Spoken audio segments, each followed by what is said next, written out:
savais qu'on passe le 31 janvier sur Je vais être mon associé la suite. L'idée, ça serait de raconter un peu les coulisses de notre tournage. Et en plus, nous, on n'a pas vraiment débriefé depuis un an tellement ça a été rapide tout ce qui s'est passé. Dès qu'on est arrivé, démarrer direct la séquence. Oui, c'est ça. C'est ça. Déstabilisant. C'était déstabilisant parce qu'on avait nos valises toujours. Et là, on rentre dans un espèce de grand hangar. De la déco partout. de la déco partout. On est arrivé donc dans le hangar et là, le coach est arrivé. Elle m'a dit, viens, on fait une séquence de test là de suite. J'avais fait un super pitch et on passe aux questions. On pose toutes les pires questions possibles qu'on puisse poser sur un business.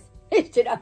Ça peut pas se passer comme ça, c'est pas possible. Et on va mettre les gants de boxe, pas de souci. Donc j'avais répondu, mais du coup tu passes sur la joie d'arriver, ce moment, ah trop bien et tout, les caméras, tu rigoles un peu, ah boum, tu te remets dedans direct. On était là, waouh.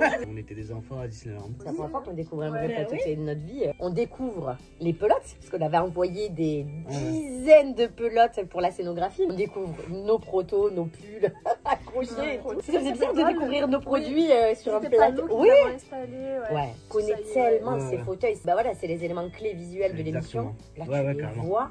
Je me rappelle, je dois le redire, j'en ai la chair de poule. Je me rappelle que j'étais là. Oh non, mais là, c'est sûr, c'est vrai, c'est vraiment qui va être mon associé. Ça y est, c'est ça, c'est le fauteuil d'Anthony Bourbon, Simone Chignon, on y est. Un grand moment. Et en attendant qu'ils viennent dans les fauteuils, commencer à tricoter. Ils nous ont dit, allez-y. Allez-y, et on vous prévient dès que le jeu est grand. Mais en fait, ils nous ont pas avertis. Les micros ouverts. Et moi, je sais que j'étais à côté de Joe, on parlait de tout et de rien. Il voit arriver le jury et puis il commence à nous parler. Moi, je me tourne. En fait, je mets un temps à capter qu'ils viennent s'installer. Ça y est, ça commence. La caméra, elle commençait déjà à tourner. J'ai eu un bug. Ah oui, Ça fait un quart d'heure à dire. Dans ma tête, je dis, mais il devait nous avertir. Le jury a été déstabilisé parce qu'il ne s'attendait pas à avoir du monde. Autant de monde. Là, il y avait 5 mamies avec leurs petits tricots qui étaient installés. Moi, je suis dans le SAS, j'ai une journaliste qui me filme et qui me dit prépare-toi et puis lance-toi dans et là, je suis seule dans mon SAS et là, les filles, là vraiment, j'ai atteint le pic de stress de ma vie. C'est-à-dire que là, c'était tout le yoga et la sophrologie de mon accouchement qui rentrait en moi, genre Aurélie respire. Je n'arrivais même plus à réfléchir au pitch tellement j'étais prise d'une angoisse. Et j'étais seule, donc je faisais les 100 pas et en fait, je vous ai entendu rire.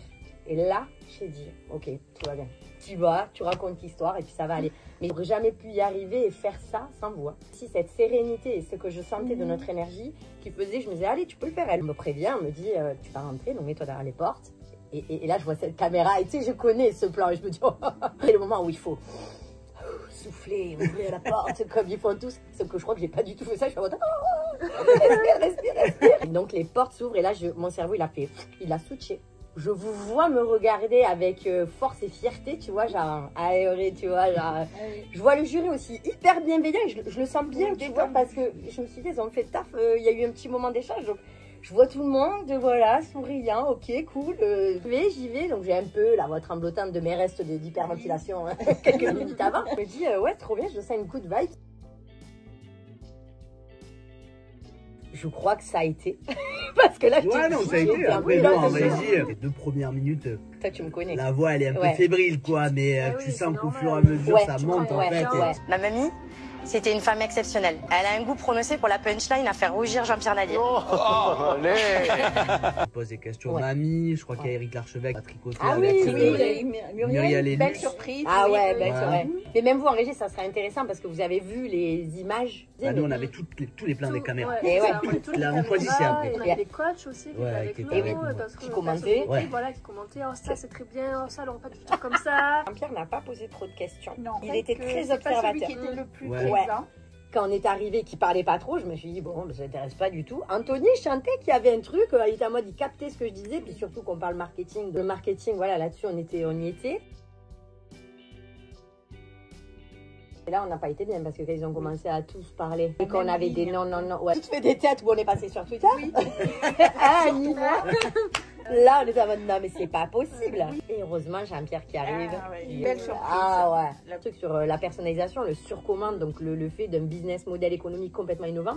Là-dessus, quand il commence à aller là-dessus, qu'on lui dit, bah ouais, c'est ce qu'on veut développer et donc on tire la bobine ensemble, la pelote. Bah, en fait, là, je me suis dit, ah, c'est ouf. En fait, il a rien montré, mais il a capté. Il a compris. Il a compris. déjà Ouais. réfléchir. Il a tiqué sur Mamie Jo. Vous êtes la meilleure directrice commerciale des mêmes Mamie. Et Mamie Jo. Oui, il y a eu une plaidoirie de Mamie Jo d'un quart d'heure. Une plaidoirie. Donc au début, bah, elle parlait tout, parce que je vois quand même que ça fait un moment. Et je sais que je la regarde là. Mamie Jo là, qu'est-ce qui se passe? Coach, mais elle était prête. Voilà. Ah ben, elle a voulu défendre le bébé. Oui, Jo, elle a oui. défendu le bébé, on la connaît. On l'a vu à travers l'émission, mais je pense qu'aujourd'hui, la meilleure des réponses qu'on puisse donner, c'est vous laisser la parole à vous, en fait. Mais tout l'enjeu d'expliquer un business qui marche sur une chaîne de solidarité humaine. Nous, on n'a pas la même notion de temps chez les mêmes bien amis. sûr. Donc on n'est pas des machines, on n'est pas dans un système d'industrialisation. Par contre, on est sur la valorisation des savoir-faire. C'est hyper dur d'expliquer parce que oui, le cœur de ça, ça veut dire aimer profondément nos aînés, être en amour de l'humain. La petite anecdote aussi, c'est qu'il devait y avoir Morissette. Mamie Morissette, oui, on oui, connaît ça. Eh oui. Je crois quelques jours avant. Ça Donc, fait une entorse du genou. Ouais, heureusement, elle avait fait les écharpes pour le Pour le jury. Oui. Elle était avec nous. On avait fait exprès d'insister là-dessus. Mamie Morissette. Les écharpes, ouais, ça a été charbonne, Mamie hein. Morissette. Elle était là à travers les écharpes, à travers son savoir. Et puis, Vous vous rappelez pas de la vidéo qu'on a fait à la sortie? On lui avait fait croire À la les premières secondes, on lui avait fait croire qu'en fait, on l'avait pas eu. Avec Jean-Pierre, l'année dernière. Il a dit, quand il y a de l'argent sur la table, il faut savoir le prendre. Il y a en fait dans la réflexion qu'on avait, c'était ok, il y a l'argent. Et c'était surtout un mentor en fait, c'était vraiment avoir quelqu'un derrière qui nous accompagne. Et c'est ce qui fait voilà, au quotidien, enfin, Jean-Pierre en plus d'être brillant, est vraiment un mentor au top. Bon ben, Deal accepté. On se lève. Ouais, soulagement. Ils nous ont même laissé leur siège.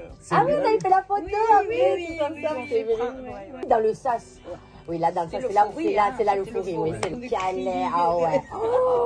Ah ouais, là, c'était fou. Là, c'est la chialade, on pleure, on pleure. Ah là, c'était bon, là, ce moment. C'était très, très bon, ça. Tous ensemble, on en parle 2 minutes aux journalistes, mais ce qu'on voulait, c'était sortir, retrouver le reste de l'équipe aussi. Mamie Morissette, ouais. Tu es partie de zéro.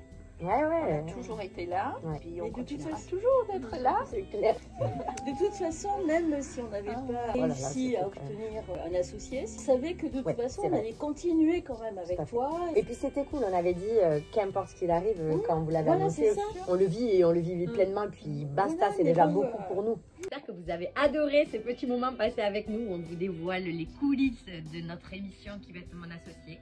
Et on se retrouve mercredi 31 janvier devant la télé sur M6 pour la suite de Qui veut être mon associé. En attendant, bisous de mamie!